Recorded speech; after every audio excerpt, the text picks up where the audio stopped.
Hello everyone, welcome to Vidya Samasta YouTube channel. My name is Abhishek और आज हम क्लास टेंथ का एक और टॉपिक हम करेंगे, that is types of chemical reactions. ये चैप्टर वन का पार्ट टू है। चैप्टर वन में हमने इससे पहले किया था कि केमिकल रिएक्शंस क्या होते हैं और केमिकल इक्वेशंस क्या होते हैं और कैसे हम जानते हैं कि कोई प्रोसेस जो है वो केमिकल रिएक्शन उसमें हो रहा है। यहाँ पे हम देखेंगे कि जो केमिकल रिएक्शंस हैं उनके टाइप्स कैसे कैसे। तो शुरू करते हैं। यहाँ हम देखेंगे types of chemical reactions, okay. फिर कोरोजन एंड रैंसिडिटी। तो हम तीन चीज़ें इस वीडियो में पढ़ने वाले हैं। Types of chemical reaction, there are 5 types of chemical reaction, ठीक है। तो 5 टाइप्स के केमिकल रिएक्शन हैं यहाँ पर, okay. Combination reaction, decomposition reaction, displacement reaction, double displacement reaction, oxidation and reduction reactions. तो 5 रिएक्शंस हैं। इन पांचों रिएक्शंस को हम एक एक करके पढ़ना स्टार्ट करते हैं। Combination reaction. तो कॉम्बिनेशन रिएक्शन क्या होता है? Let's see. Those reactions in which two or more compounds combine, two or more substances combine to form a single substance are called combination reaction. तो ध्यान देने वाली बात यहाँ पर क्या है कि दो या दो से ज़्यादा सब्सटेंसेस कंबाइन होके एक सिंगल सब्सटेंस हम बना रहे हैं, okay. Two or more than two substances combine to form a single substance is called combination reaction, okay। तो इस विजुअल में आप यहाँ पर देख सकते हैं कि दो सब्सटेंस, एक ये है और दूसरा सब्सटेंस यहाँ पर है, ओके। ये दोनों क्या कर रहे हैं? आपस में कंबाइन होके सिंगल सब्सटेंस हमें प्रोड्यूस करके दे रहे हैं, ठीक है। H2 which is the white one and Cl2 which is the green one, both are combining to give us HCl, right. Two और more reactants and a single product. तो ये एक डेफिनेशन है कि दो या दो से ज़्यादा रिएक्टेंट और सिंगल प्रोडक्ट, ये है कॉम्बिनेशन रिएक्शन। आगे चलते हैं, कुछ एग्जाम्पल्स हम इनके देख लेते हैं। Example 1, hydrogen burns in oxygen to form water, okay. अब इस विजुअल में आप देख सकते हैं, जो एक सेकेंड, इसको फिर से एक बार देखेंगे। ग्रीन कलर का जो है ये क्या है? हाइड्रोजन है। ब्लू कलर जो है वो ऑक्सीजन है। और जब ये दोनों कंबाइन हो गए with a flash of light, क्या बन गया? Water, right. तो दो रिएक्टेंट्स हैं, हाइड्रोजन एंड ऑक्सीजन, और बन क्या रहा है? एक product, that is water. So this is an example of combination reaction, right. Okay, it should be noted that hydrogen is a gas which burns explosively, while oxygen is a gas which does not burn but supports burning. Okay, oxygen supports burning and hydrogen burns explosively. On the other hand, water जो कि product है, it puts off fire, यानी कि आग को वो बुझा देता है।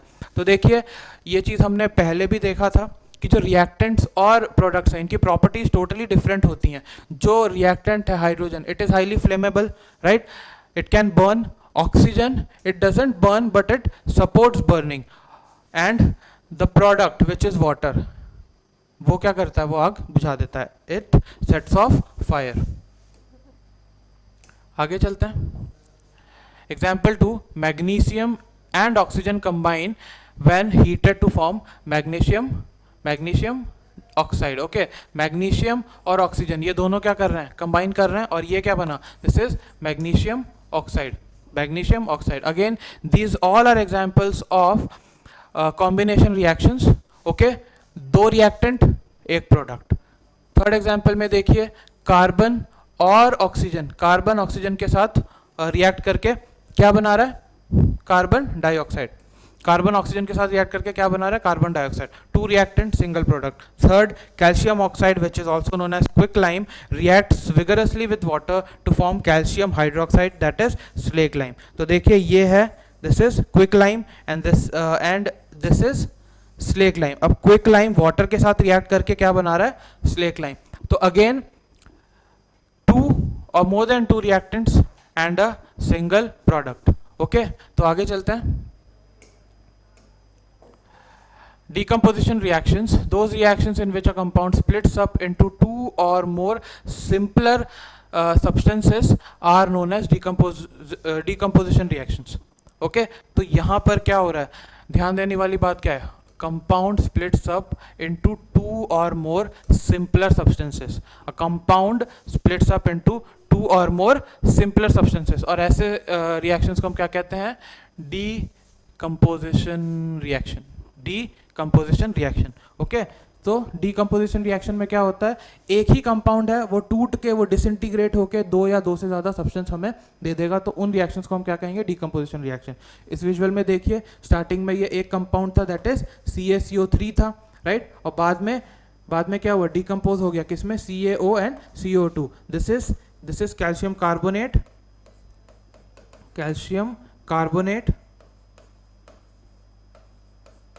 राइट, और ये क्या बना, दिस इज कैल्शियम ऑक्साइड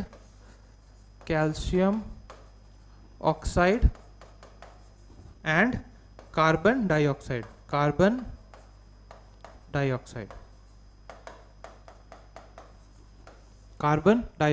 तो कैल्शियम कार्बोनेट दो चीज़ों में स्प्लिट हो गया, calcium oxide and carbon dioxide. तो अगेन एक बार मैं आपको बता देता हूँ डीकंपोजिशन क्या है, कि एक सब्सटेंस दो या दो से ज़्यादा में टूट जाएगा. ओके तो अब यहाँ पर समझने वाली बात क्या है कि जो कॉम्बिनेशन रिएक्शन हमने देखे थे इससे पहले, तो कॉम्बिनेशन रिएक्शन क्या था, दो या दो से ज़्यादा एक में जुड़ रहा है और यहाँ पर एक दो या दो से ज़्यादा सब्सटेंसेस में टूट रहा है. तो दोनों आपस में क्या है, दोनों आपस में ऑपोजिट हैं, बिल्कुल उल्टे हैं. Decomposition reaction are just opposite of combination reaction. Decomposition reactions are just opposite of combination reactions. तो एग्जाम्पल्स की बात कर लेते हैं थोड़े और decomposition reactions के. when decomposition reaction is carried out by heating, it is called thermal decomposition, right. जब decomposition by heating होगा तो उसको हम क्या कहेंगे, thermal decomposition reaction. जब किसी चीज को आप तोड़ते हो और हमें एक या दो से ज़्यादा सब्सटेंसेस हमें मिल जाते हैं, दो या दो से ज़्यादा, और उसका टूटना बाय हीटिंग हो रहा है, तो उसको हम क्या कहेंगे, thermal decomposition. Okay example, when potassium chlorate is heated in the presence of magnesium dioxide catalyst, it decomposes to give potassium chloride and oxygen gas. देखिए ये क्या है, this is potassium chlorate. Okay ये क्या है, दिस इज पोटेशियम क्लोराइड, और ये क्या है, ऑक्सीजन गैस. अब यहाँ पर क्या किया, पोटेशियम क्लोराइड को हमने हीट कर दिया, potassium chloride and oxygen gas हमें मिल गया. तो हीटिंग से ये डिसइंटीग्रेट हो गया, डिकम्पोज हो गया. तो जब ये डिकम्पोज हुआ ड्यू टू हीटिंग, तो ये रिएक्शन कैसा है, थर्मल डिकम्पोजिशन. अच्छा, decomposition reactions can also be carried out by using electricity. Electricity के मदद से भी हम डिकम्पोजिशन रिएक्शंस जो है वो परफॉर्म कर सकते हैं. Example, when electric current is passed through acidified water, it decomposes to give hydrogen gas and oxygen gas. ठीक है, वाटर में हमने इलेक्ट्रिसिटी पास करवा दिया, क्या मिला, हाइड्रोजन एंड ऑक्सीजन गैस हमें मिल गया. तो इसका मतलब क्या हुआ, इलेक्ट्रिसिटी से भी हम डिकम्पोजिशन रिएक्शंस करवा सकते हैं. ओके तो दो टाइप के हमने डिकम्पोजिशन रिएक्शंस यहाँ पर देख लिए. One is thermal decomposition and other one is by using electricity. Okay आगे चलते हैं. Decomposition of a substance can also be brought by light. ठीक है, तो लाइट के मदद से भी हम डिकम्पोजिशन कर सकते हैं. देखिए डिकम्पोजिशन का मकसद क्या होता है. डिकम्पोजिशन के अंदर जो रिएक्शन होते हैं वो एनर्जी लेकर टूटते हैं. किसी चीज़ को तोड़ने के लिए हमें एनर्जी देनी पड़ती है. तो अब पहली चीज़ हमने हीटिंग के फॉर्म में एनर्जी दी, दूसरी एनर्जी हमने इलेक्ट्रिसिटी के फॉर्म में दी, तीसरी टाइप की एनर्जी हम किसके फॉर्म में दे रहे हैं, बाय लाइट के फॉर्म में हम एनर्जी दे रहे हैं, बाय लाइट, राइट. तो लाइट के मदद से देखिए क्या हो रहा है. When silver chloride is exposed to light, it decomposes to form silver metal and chlorine gas. This is silver chloride, this is silver metal and this is chlorine gas. Light pass करवाया silver chloride पे तो वो silver और chlorine gas में टूट गया. ठीक है, तो क्या हुआ यहाँ पर, बाय यूजिंग लाइट. तो तीन टाइप के डिकम्पोजिशन देखे हमने. पहला by heating, second by using electricity and third by using light. Okay आगे चलते हैं. Displacement reaction, this is the third type of reaction. Those reactions in which one element takes the place of another element in a compound are known as displacement reaction. एक element वो दूसरे compound में किसी और element को displace कर देगा. एक एलिमेंट जो है वो दूसरे किसी कंपाउंड में दूसरे एलिमेंट को डिस्प्लेस कर देगा. इस रिएक्शन को हम क्या कहते हैं? Displacement reaction. इस विजुअल में देखिए, ये कंपाउंड है, ओके, अब ये आया, इसने इसको डिस्प्लेस कर दिया, right. So this is a kind of displacement reaction. क्या हुआ?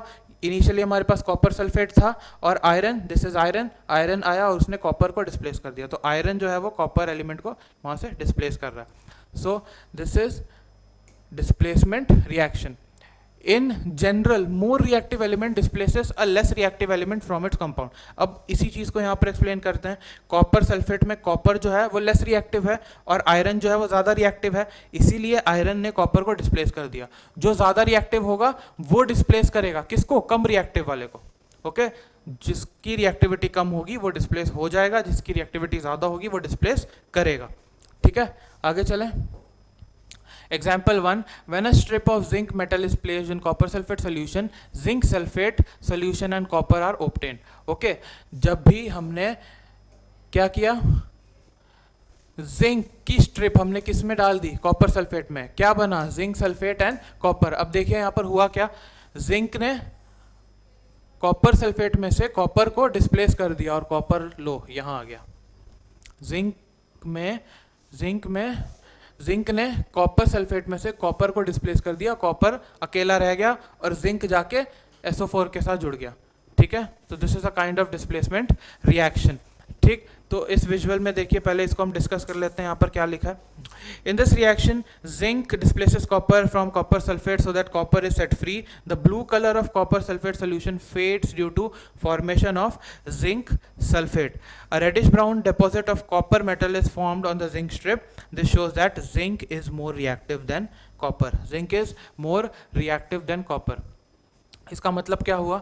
इसका मतलब ये हुआ कि जब भी ये जिंक की स्ट्रिप है, देखिए ये क्या है? This is Zn, okay, Zn, और ये क्या है? This is CuSO4.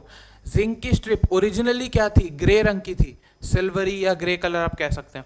जब हमने जिंक की स्ट्रिप को कॉपर सल्फेट में या कॉपर सल्फेट सोल्यूशन में डिप किया तो क्या हुआ? जो कॉपर सल्फेट का ब्लू कलर था वो धीरे धीरे फेड आउट होने लगा. क्यों? क्योंकि वहां से कॉपर जो है वो धीरे धीरे रिलीज हो रहा है, राइट. और जिंक के ऊपर आके वो पूरा का पूरा कॉपर डिपॉजिट हो रहा है. इसीलिए जिंक की स्ट्रिप जो है वो यहाँ पर आप देख सकते हैं, this is reddish brown colour की ये हो गई है जिंक की strip because of deposition of copper. Okay, आगे चलते हैं. Example 2, when copper strip is placed in the solution of silver nitrate, copper nitrate solution and silver metal are formed. This displacement reaction occurs because copper is more reactive than silver. Again वही discussion है कि copper जो है वो ज़्यादा reactive है किससे? Silver से. इसीलिए इसने क्या किया? सिल्वर को डिस्प्लेस कर दिया. Copper is more reactive then silver, तो कॉपर ने सिल्वर नाइट्रेट में से क्या किया? सिल्वर को डिस्प्लेस कर दिया और क्या बन गया? Copper nitrate. This is copper, कहाँ गया? ये रहा, copper nitrate. Okay, next example, chlorine gas reacts with potassium iodide solution to form potassium chloride and iodine. Here chlorine displaces iodine. Again chlorine किसको डिस्प्लेस कर रहा है? आयोडीन को, और iodine is set free. Iodine is set free which means chlorine is more reactive than iodine. तो I hope यहाँ तक आपको डिस्प्लेसमेंट रिएक्शन जो है वो समझ आ गया होगा. और अगले टाइप के रिएक्शन पे चलते हैं which is double displacement reaction. Double displacement reaction, right, those reactions in which two compounds react by an exchange of ions to form two new compounds are called double displacement reactions. तो double displacement reactions कैसे हैं? ऐसे reaction जिसके अंदर exchange of ions हो रहे हैं. क्या हो रहे हैं? Exchange of ions. और एक्सचेंज ऑफ आयंस के वजह से जो कंपाउंड्स बन रहे हैं, जो रिएक्शन हो रहा है, those reactions are called double displacement reaction. यहाँ पर याद रखने वाली बात यह है कि two compounds react by an exchange of ions to form two new compounds. Two compounds react by the exchange of ions to form two new compounds. इस विजुअल में देखिए क्या हो रहा है. इस विजुअल में ये कंपाउंड है और ये कंपाउंड है. अब यहाँ इस मोमेंट पे देखिए आयंस जो है वो आपस में एक्सचेंज हो गए. सो this is a kind of double displacement reaction. AgNO3 plus KCl gives AgCl and KNO3. A double displacement reaction usually occurs in a solution and one of the products being insoluble precipitates out. Generally क्या होता है double displacement reactions में कि शुरू में जो दोनों reactants हैं those are generally soluble in water, right वो जनरली वाटर में सॉल्युबल होते हैं, बट रिएक्शन के बाद जब प्रोडक्ट मिलता है तो उसके अंदर से जनरली एक रिएक्टेंट ऐसा होता है जो कि वाटर में इनसॉल्युबल होता है, और जो भी वाटर में इनसॉल्युबल होता है उसके क्या बन जाते हैं, प्रेसिपिटेट्स, और रिएक्शन को हम क्या कहते हैं, प्रेसिपिटेशन रिएक्शन। ठीक है, तो यहाँ पर भी आप देख सकते हैं ये AgCl जो बना है, AgCl जो बना that is solid, because why, because this is insoluble in water, insoluble in water, in soluble in water। Okay, तो इसके क्या बन गए यहाँ पर, प्रेसिपिटेट्स। कुछ और एग्जांपल देख लेते हैं। Okay, when barium chloride solution is added to sodium sulfate solution, then a white precipitate of barium sulfate is formed. Again barium chloride, BaCl2 is barium chloride, right, और Na2SO4 is sodium sulphate, barium chloride है और sodium sulphate है, क्या हुआ, barium sulphate और sodium chloride बन गया। अब इसको तोड़ के देखें आयंस में, बेरियम क्लोराइड कैसे टूटेगा, Ba2 पॉजिटिव और 2Cl नेगेटिव, ओके, और Na2SO4 कैसे टूटेगा, 2Na positive plus SO4 2 negative. बस क्योंकि एक्सचेंज ऑफ आयन हो रहा है तो यहाँ पर आप क्रॉस मल्टीप्लाई कर सकते हैं, because the ions are actually exchanging right here, you can cross multiply those ions, और हमें क्या मिल जाएगा, Ba किसके साथ चला गया, SO4 के साथ, तो BaSO4 मिल गया, Na किसके साथ चला गया, Cl नेगेटिव के साथ, तो NaCl मिल गया। अब यहाँ पर बात ये है, यहाँ पर एक्चुअली एक्वस आएगा, ओके, यहाँ पर बात ये है कि BaSO4 जो है वो सॉलिड है, right, it is insoluble in water, so इसके प्रेसिपिटेट बन जाएंगे। This sign shows that the precipitates are formed. Clear, यहाँ पर देख सकते हैं व्हाइट कलर के प्रेसिपिटेट बन रहे हैं। So an exchange of ion takes place in this reaction, for example the barium Ba2 positive of barium chloride react with sulfate to form sodium sulfate, sulfate ions of sodium sulfate to form barium sulfate BaSO4. In this reaction barium sulfate is formed as white insoluble solid called precipitate, separates out suddenly from the reaction। तो white color का BaSO4 के क्या बन रहे हैं, precipitates बन रहे हैं इस reaction के अंदर। ओके, आगे चलें।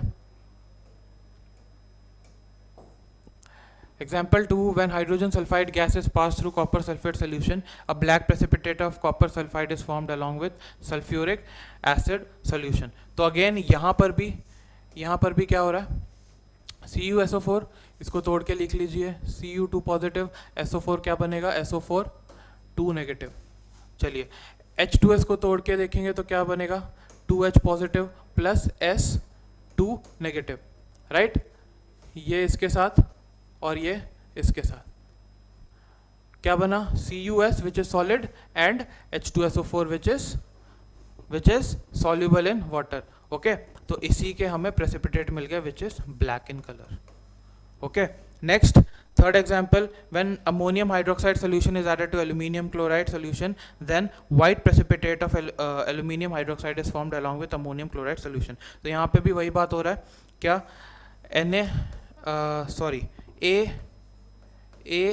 AlCl3 कैसे टूटेगा, Al3 positive and 3Cl negative, okay, और ये कैसे टूटेगा, NH4 positive plus OH negative, ये आपस में क्रॉस मल्टीप्लाई हो जाएंगे, राइट। अब यहाँ देखने वाली बात क्या है, Al पे 3 पॉजिटिव चार्ज है, OH पे सिंगल नेगेटिव चार्ज है, तो 3 पॉजिटिव चार्ज को न्यूट्रलाइज करने के लिए कितने OH की जरूरत पड़ेगी, 3, तो इसीलिए क्या बन गया, AlOH thrice which is solid and it precipitates out.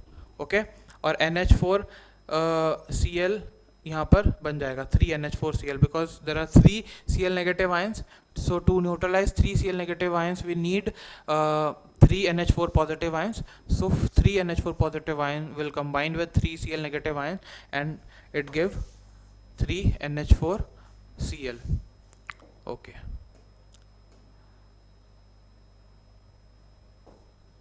Next type of reaction है ऑक्सीडेशन एंड रिडक्शन रिएक्शंस। तो यहाँ पर पहले हम थोड़ा सा डेफिनेशन में चले जाते हैं, डेफिनेशन देखते हैं ऑक्सीडेशन और रिडक्शन रिएक्शंस की। ऑक्सीडेशन रिएक्शन क्या होता है? As the name says, oxidation reaction can be defined as the chemical process in which oxygen is added to the reactant और hydrogen is removed from the reactant. Okay, या तो oxygen की addition होगी या तो हाइड्रोजन का removal होगा। दोनों ही केस में हम क्या कहेंगे उसको? Oxidation reaction. This is the first. Second है reduction reaction. Reduction reaction can be defined as chemical process in which hydrogen is added to the reactant और oxygen is removed from the reactant. So दोनों में से कोई एक चीज भी अगर हम याद कर लेते हैं तो दूसरा उसका ऑटोमेटिक उल्टा होता है, राइट? ऑक्सीडेशन में क्या होगा? हाइड्रोजन की एडिशन और ऑक्सीजन की एडिशन, हाइड्रोजन का रिमूवल। रिडक्शन में क्या होगा? हाइड्रोजन की एडिशन और ऑक्सीजन का removal. Okay, it is obvious that the process of reduction is just opposite of oxidation. Okay, reduction का प्रोसेस एग्जैक्ट अपोजिट होता है किसके? ऑक्सीडेशन के प्रोसेस के। More over, oxidation and reduction occur together, oxidation and reduction occur together called redox reaction, red for reduction and ox for oxidation. Okay, जहाँ पर reduction होगा वहाँ पर ऑक्सीडेशन भी हो रहा होगा और जहाँ पर ऑक्सीडेशन होगा वहाँ पर रिडक्शन भी हो रहा होगा। मतलब ये कि अगर ऑक्सीडेशन है यानी कि कोई रिएक्टेंट ऑक्सीजन ले रहा है तो उसको ऑक्सीजन देने वाला भी तो कोई रिएक्टेंट होगा, तो उसका क्या है? रिडक्शन हो रहा है, राइट? अगर कोई ऑक्सीजन ले रहा है तो वो किसी के पास से तो ले रहा होगा, तो जो वो दे रहा है ऑक्सीजन उसकी क्या हो रही है? Reduction, because removal of oxygen is reduction, right? आगे चलते हैं।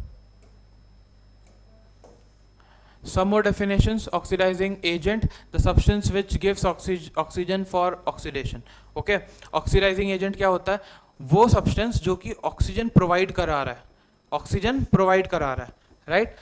और the substance which itself gets reduced, the substance which itself gets reduced or the substance which gives oxygen for oxidation, right? तो जो ऑक्सीजन प्रोवाइड करा रहा है वो तो ऑक्सीजन दे रहा है। अगर ऑक्सीजन दे रहा है तो रिमूवल ऑफ ऑक्सीजन हो गया, तो वो खुद भी क्या हो रहा है? रिड्यूस हो रहा है।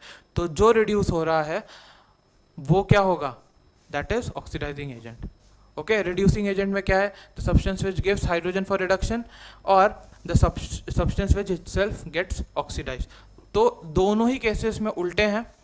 Oxidizing agent is the substance which is getting reduced and reducing agent is the substance which is getting oxidized. Okay, example, when copper oxide is heated with hydrogen then copper metal and water are formed. अब देखिए यहाँ पर क्या हुआ। Copper जो है वो copper oxide है CuO, वो किसके साथ रिएक्ट कर रहा है? हाइड्रोजन के साथ। क्या बन रहा है? Copper metal and water. अब यहां से लेके यहां तक जाएं, कॉपर ऑक्साइड से लेके अगर हम कॉपर मेटल तक जाएं तो क्या हो रहा है? कॉपर ऑक्साइड से लेके कॉपर मेटल तक जाएं तो क्या हो रहा है? Removal of oxygen. और जब ऑक्सीजन रिमूव होगा तो क्या कहेंगे हम? Reduction, right? सिमिलरली अगर हम हाइड्रोजन से वाटर की तरफ जाते हैं तो क्या हो रहा है? ऑक्सीजन की एडिशन हो रही है और जब ऑक्सीजन की एडिशन होती है तो हम क्या कहते हैं कि ऑक्सीडेशन हो रहा है। Okay, in this reaction oxygen is being removed from copper oxide, so we can say that the copper oxide is being reduced to copper. Also oxygen is being added to hydrogen so that hydrogen is being oxidized to water. तो देखिए copper reduce हो रहा है, क्यों? वो oxygen दे रहा है, और हाइड्रोजन क्या है? वो ऑक्सीडाइज हो रहा है क्योंकि वही ऑक्सीजन वो ले रहा है। ठीक, copper is oxidizing agent and hydrogen is reducing agent. Why? Copper is getting reduced, so it is an oxidizing agent, and hydrogen gas is taking the oxygen, is getting oxidized, so it is a reducing agent. Second example देखिए, when a hydrogen sulfide gas, when hydrogen sulfide reacts with chlorine, sulphur and hydrogen chloride are form. तो hydrogen sulphide gas है, chlorine क्या बन रहा है? Sulphur and HCl। अब देखना इसमें क्या होता है, एरो डायग्राम से हम इसको देखते हैं। देखिए यहाँ पर एरो हमने बना दिया। H2S से S की तरफ जाते हैं तो हाइड्रोजन रिमूव हुआ, मीन्स ऑक्सीडेशन, और Cl से HCl की तरफ जाते हैं तो हाइड्रोजन ऐड हुआ which means reduction. Okay, next example देखिए. When lead oxide react with carbon, lead metal and carbon dioxide are form. अब जब हम लेड ऑक्साइड से लेड की तरफ जाएं तो क्या हो गया, oxygen remove, O is removed, right. देखिए यहां पर लिखा हुआ removal of oxygen means reduction. और अगर हम कार्बन से CO2 की तरफ जाएं तो क्या होगा, कार्बन में ऑक्सीजन की addition, that means oxidation, right. आगे चलें. Effects of oxidation reactions. तो यहां तक हमारा chemical types of chemical reactions वाला पोर्शन खत्म होता है. अब हम देखेंगे यहाँ पर कि ऑक्सीडेशन का इफेक्ट क्या होता है हमारे डेली लाइफ में, जो कि क्या कहते हैं उसको, एक डैमेजिंग इफेक्ट होता है. ओके, अच्छा इफेक्ट नहीं होता. Oxidation has a damaging effect on metals as well as on food. The damaging effect of oxidation on metals is studied as corrosion and that on food is studied as rancidity. ठीक, तो जो metals के ऊपर oxidation का effect होता है, we study that as corrosion, and the effect which happens on food of the oxidation we study that as rancidity, right? तो दोनों को एक एक करके पढ़ते हैं.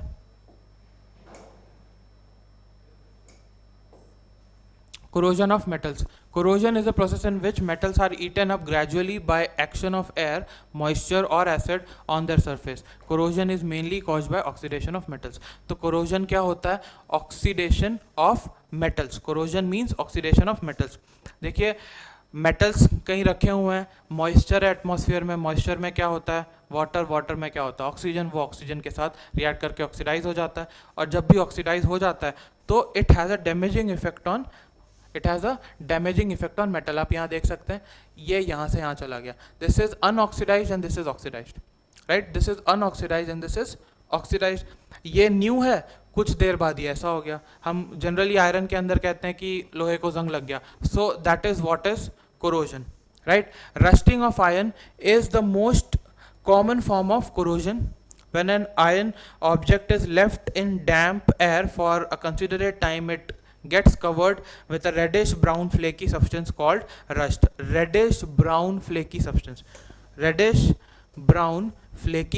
substance called rust. तो ये जो रस्ट होता है ना, ये फ्लेकी होता है. ये आप देखेंगे ये झड़ने लगता है, जब हम रब करेंगे तो ये झड़ने लगता है. दैट मीन्स कि वो मेटल को एक तरीके से तोड़ रहा है, डैमेज कर रहा है. ओके, सो इसीलिए ये बहुत ही बैड इफेक्ट होता है जब भी रस्टिंग होती है आयरन की तो मेटल्स के ऊपर, right. During the corrosion of iron metal is oxidized by oxygen of air in the presence of water to form hydrated iron oxide called rust. तो ये रिएक्शन दिया हुआ है. क्या हो रहा है इसके अंदर, आयरन है, किसके साथ रिएक्ट कर रहा है, oxygen from the atmosphere in the presence of water और moisture. In the presence of water और मॉइस्चर. देखिए एटमॉस्फेयर में वाटर वेपर्स भी तो होते हैं, तो दैट इज क्या है, मॉइस्चर है, ठीक. और ये क्या बना रहा है, hydrated iron oxide, and this is what we called rust. इसको हम क्या कहते हैं, rust, hydrated iron oxide, Fe2O3X H2O. ठीक है, यहाँ पर X जो है इसका कोई फिक्स नहीं है, X की value, it is just what we call water of crystallization. X क्या है यहाँ पर, water of crystallisation,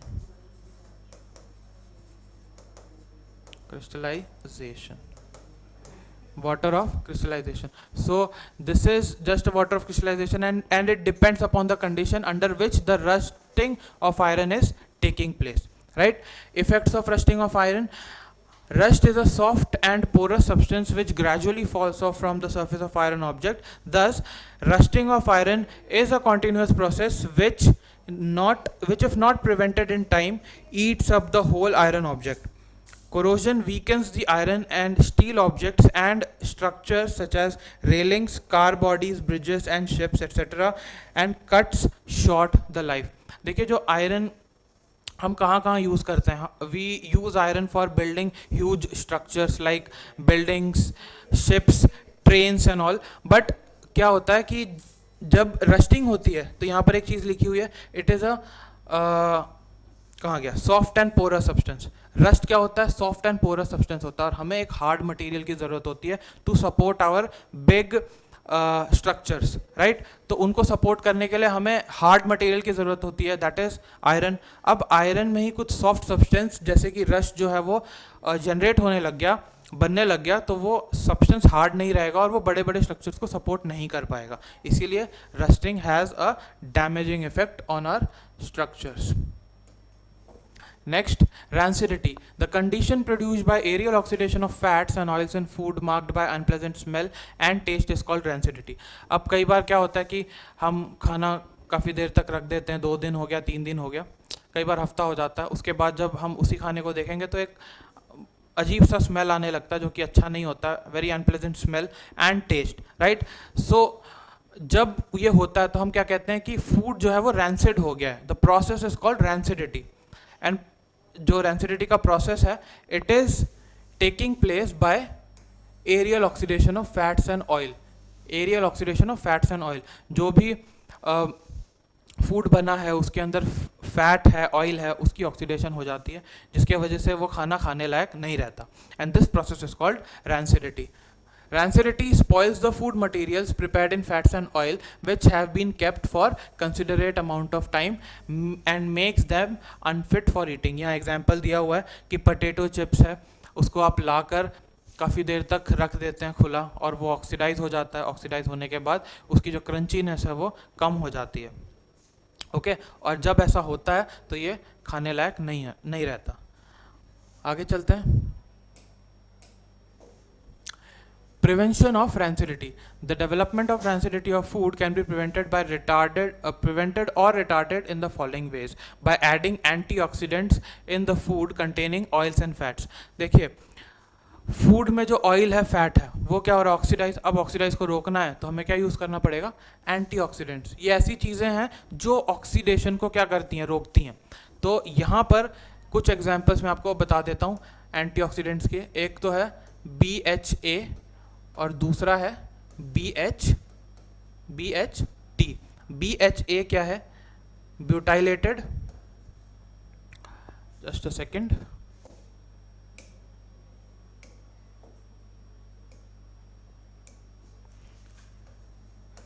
butylated hydroxy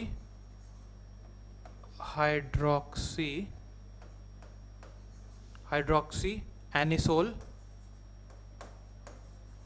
right. और BHT क्या है, BHT है ब्यूटाइलेटेड हाइड्रोक्सी टॉलवीन,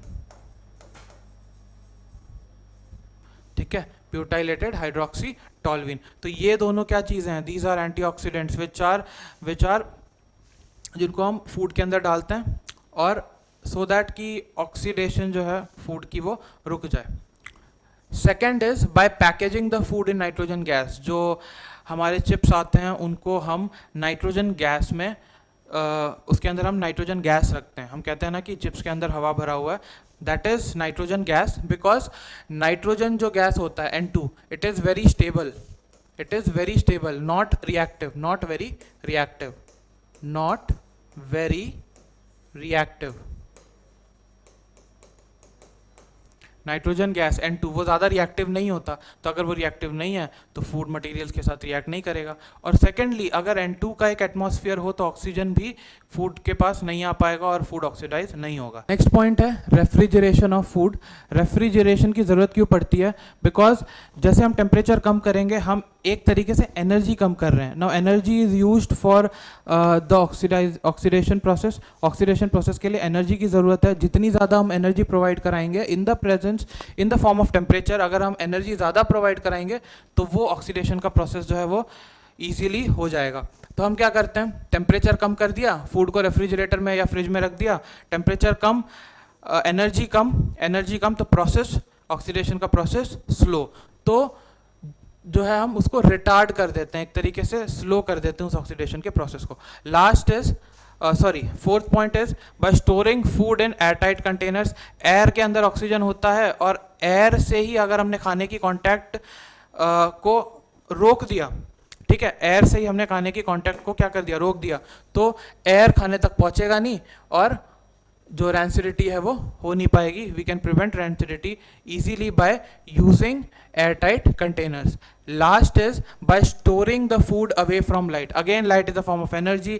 अगर हम एनर्जी देंगे तो प्रोसेस और तेज़ हो जाएगा, तो एनर्जी हम कम कर देंगे. इसीलिए हम लाइट में चीज़ों को नहीं रखते. आपने देखा होगा कुछ फूड पैकेट्स होते हैं, उस पर साफ लिखा होता है कि please store these in dark. ठीक है, डार्क में रखने को कहते हैं इसीलिए क्योंकि ये चीज़ें जो है वो ख़राब हो जाएंगी, तो हम लाइट में उस चीज़ को नहीं रखते. तो ये था पूरा लेक्चर आज का, और आगे भी ऐसे क्लासेस जो हैं आपके लगते रहेंगे, आगे भी और लेक्चर्स आते रहेंगे.